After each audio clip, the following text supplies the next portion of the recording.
Alright guys, my name is Geubrina Ramadhani Iskandar, student's ID 220705000N7.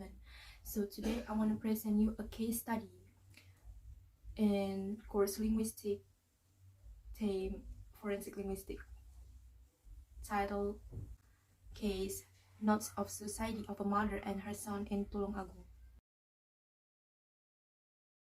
So there is 6 explanation section in this case.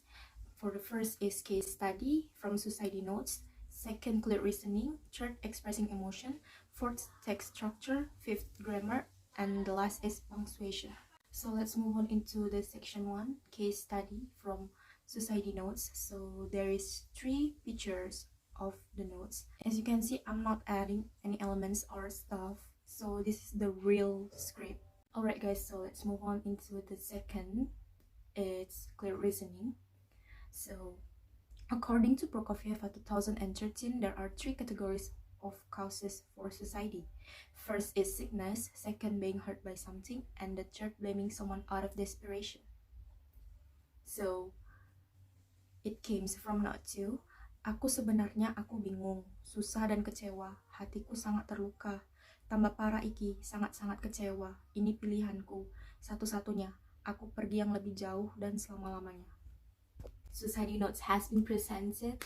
It can be seen how a mother, P41, whose reasons are unknown why she could feel hurt and couldn't stand to live, so she committed suicide, who sadly also invited her son, KV9, to commit suicide with her.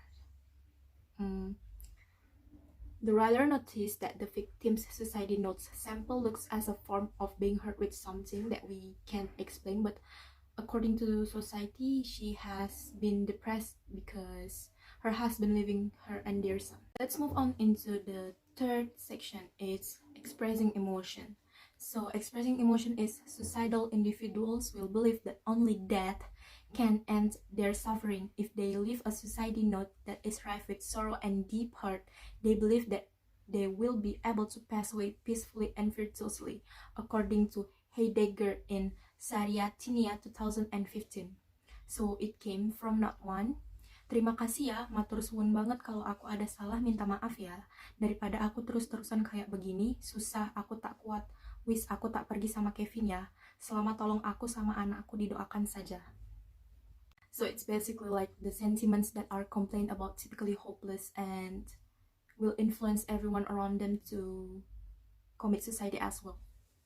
Their perception, it became too normal and then narrow. So in essence, they lack desire of life.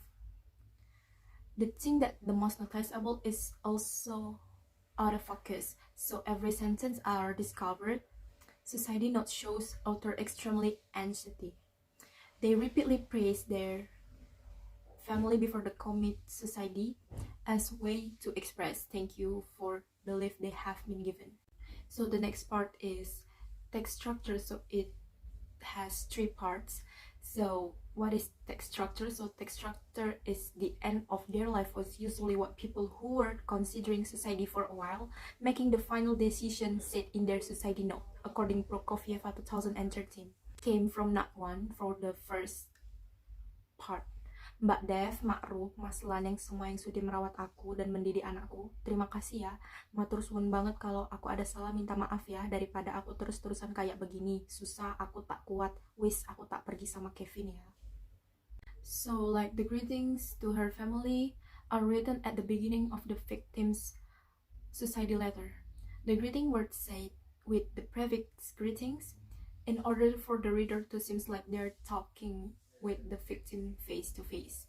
So as a form that she and her son want to live away forever since they were no longer be able to handle their problems.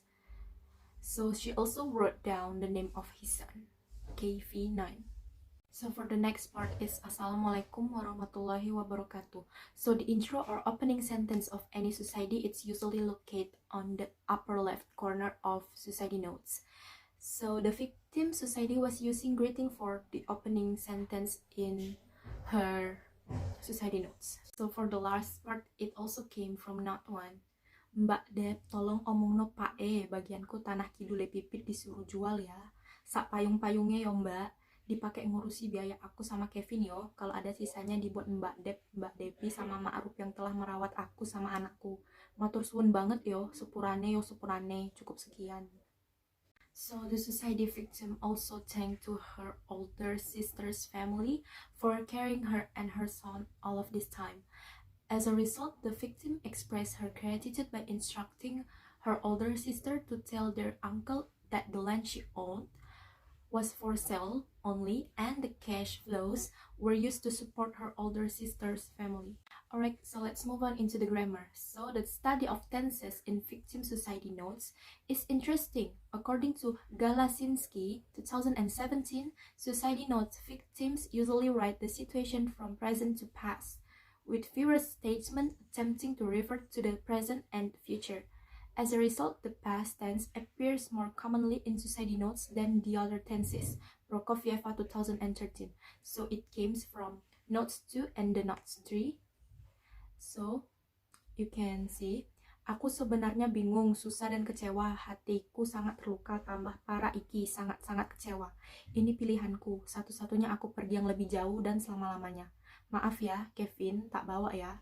Kevin kalau nggak dibawa terus bagaimana aku? Kasihan, tak tega melihat anakku. Sepurane yo semua, Kevin tak ajak, aku bingung, susah, terima kasih. So, from the notes, actually we find several grammatical errors written by the victim P41 in the suicide notes presented, indicating that she may have been anxious feelings. Alright, next move on to punctuation. So punctuation is the most important aspect of analyzing a suicide note.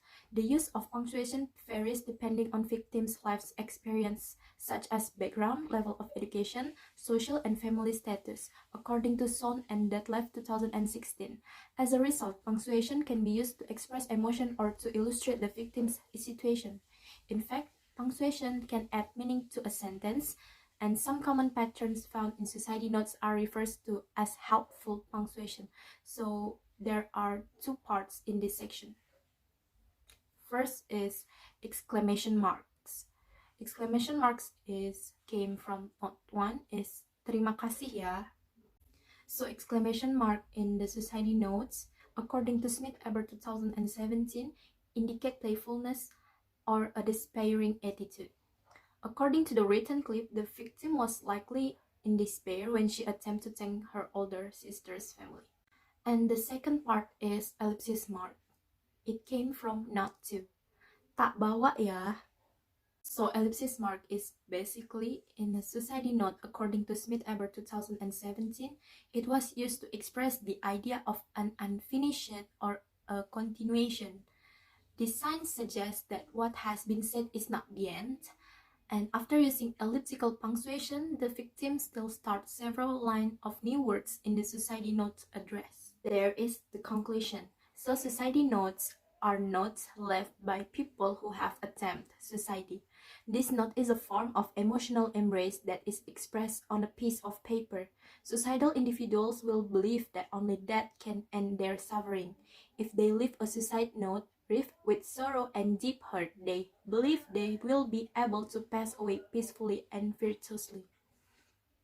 So that's all my explanation about case study. Thank you for your attention and goodbye.